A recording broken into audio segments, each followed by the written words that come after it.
Boa noite, pessoal.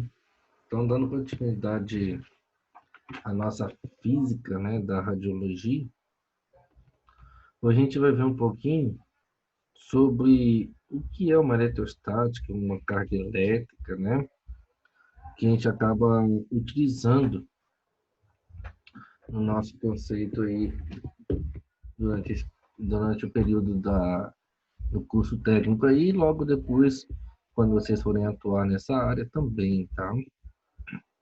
Então, primeiramente, quando eu falo eletrostática aí, né, a gente tem que entender o que ela é. Ela vai ser aquela parte da física que vai estudar as cargas elétricas, tá?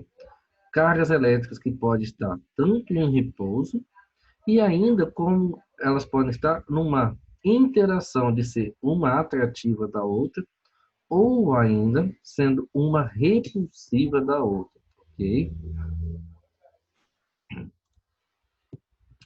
Então, inicialmente, né, iniciou-se lá com Tales de Mileto, né? Lembrando que Tales de Mileto era um dos grandes sábios da época da Grécia, tá? Por volta de 600 a.C., onde ele já sabia que uma certa resina, essa resina é chamada de âmbar amarelo, tá?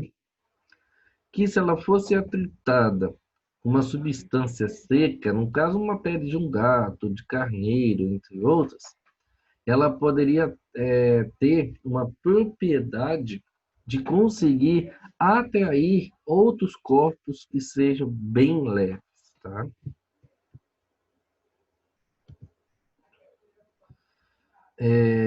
Já no século XVI, William Gilbert já usava uma expressão substância eletrizada, ou seja, ele desenvolveu um pouco mais essa técnica, né? E diz que aqueles objetos que eram mais leves agora passavam a se chamar substância eletrizada, né?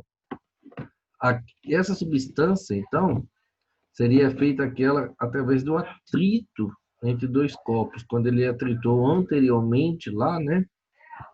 O âmbar com a pele seca de gato, né? Tá. Mas o que seria então aí, nesse processo aí, esse chamado de carga elétrica, né? Então, olha só, pessoal. Uma carga elétrica vai ser uma propriedade de algumas partículas elementares que constituem um átomo. Então, aqui ao lado, a gente tem a imagem aqui do átomo, né? Esse átomo ele é constituído por prótons, elétrons e nêutrons, tá? Os prótons e os nêutrons são aqueles que ficam localizados na região central do átomo, ou seja, dentro do átomo, né? No núcleo desse átomo. Já os elétrons ficam nas camadas externas, ao volta do núcleo, camadas essas chamadas de eletrosfera, tá?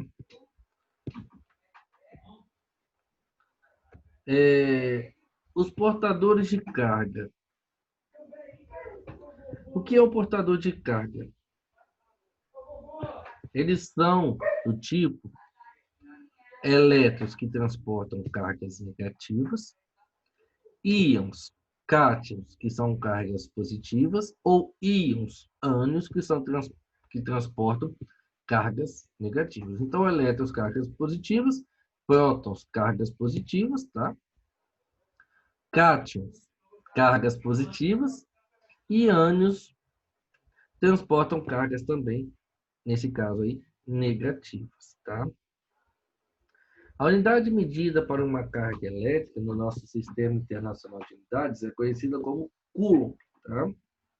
O símbolo representativo é a letra C, em homenagem a Charles Auguste Coulomb. Aqui a gente tem uma tabela aqui dizendo quanto que vale uma carga de um elétron. Um elétron tem uma carga de 1,6 10 elevado a menos 19. Essa carga do elétron é chamada de carga elementar. Como elétron é negativo, essa carga também será negativa. O próton, como ele é uma carga positiva, ele possui uma carga elementar de 1,6 vezes 10 a menos 19. E o nêutron é zero, porque neutro é neutro. Neutro não tem cargas elétricas.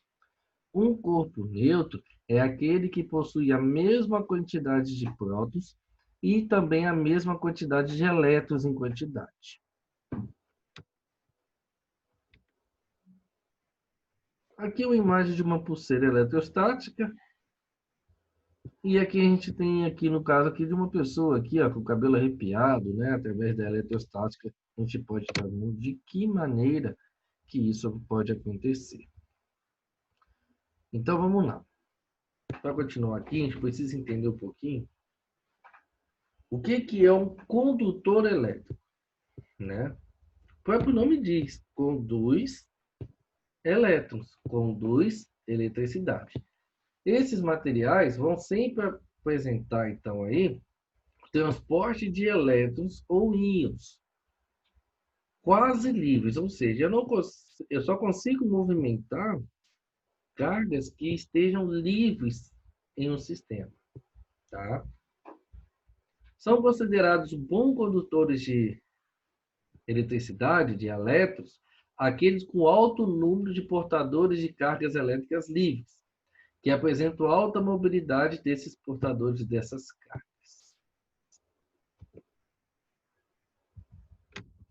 Um exemplo comum, né, que a gente pode pensar no transporte de carga aí, é o ferro, o ouro, o cobre, tá?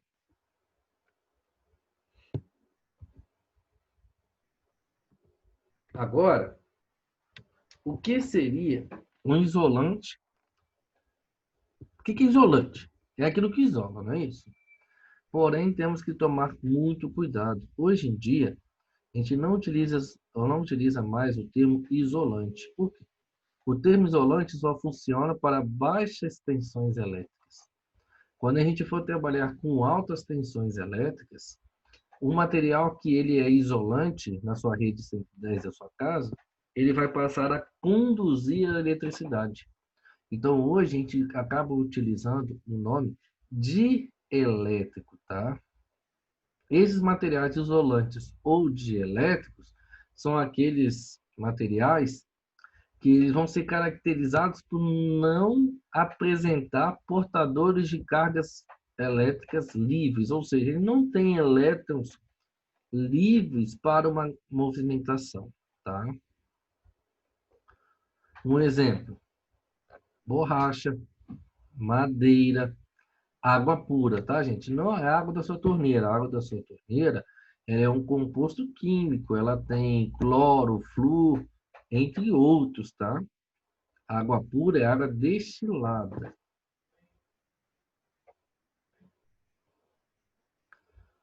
Então, como eu já disse, né, anteriormente, o corpo neutro. O corpo neutro ele tem que ter a mesma quantidade de prótons, que são as cargas positivas, e a mesma quantidade de elétrons, que são cargas negativas.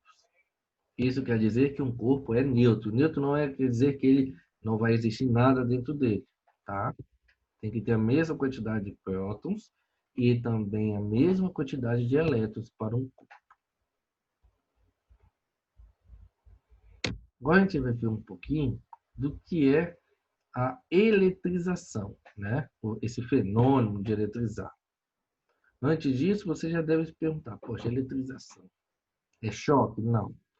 Você já provavelmente já se aproximou de sacola de supermercado ou de um televisor, daqueles mais antigos, de tubo de imagem, e sentiu seu cabelinho do braço ou da própria cabeça arrepiar, né?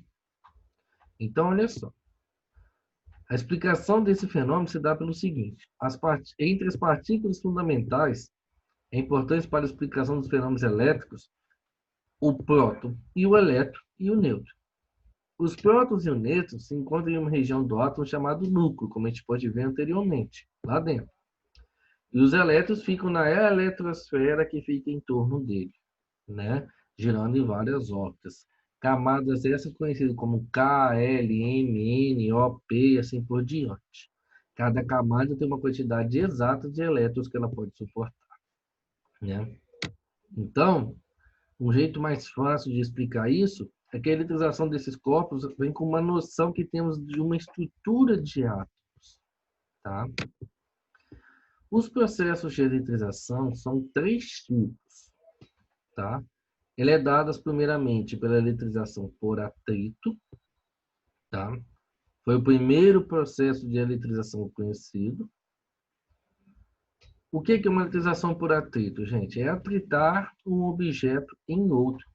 Porém, eu só posso ter uma eletrização por atrito quando eu atritar substâncias de naturezas diferentes. O que é isso? É eu atritar corpos diferentes, tá?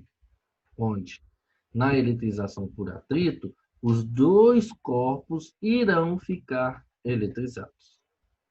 Ok? O outro processo que a gente tem aqui é o processo de indução. O nome indução quer dizer induzir um corpo a algo, tá?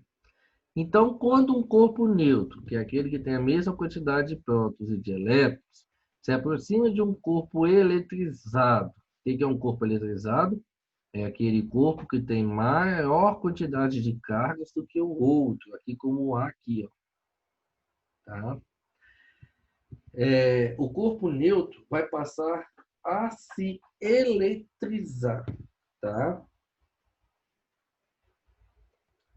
Então vamos lá. Se houver contato entre eles, os dois corpos passarão a ter a mesma carga. Mas na indução, eu vou induzir. Como assim? Se o corpo B era neutro, eu tinha elétrons e prótons totalmente desorganizados. Ao aproximar o corpo ar aqui, o que eu vou fazer? O ar, por ser positivo, ele vai atrair as cargas opostas, as cargas negativas. Então, as cargas negativas vão se aproximar do ar, enquanto as cargas iguais, que são as positivas, vão se afastar para o mais longe possível desse. Né? Então, na eletrização por contato, né? Vamos dar uma olhadinha aqui. Ó. Aqui eu tenho um corpo carregado positivamente, aqui um corpo neutro. O que acontece ao entrar em contato um com o outro?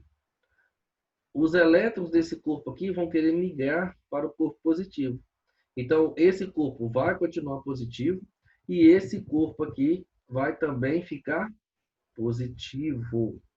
Então, ó, explicando, no atrito, um corpo fica positivo, o outro negativo.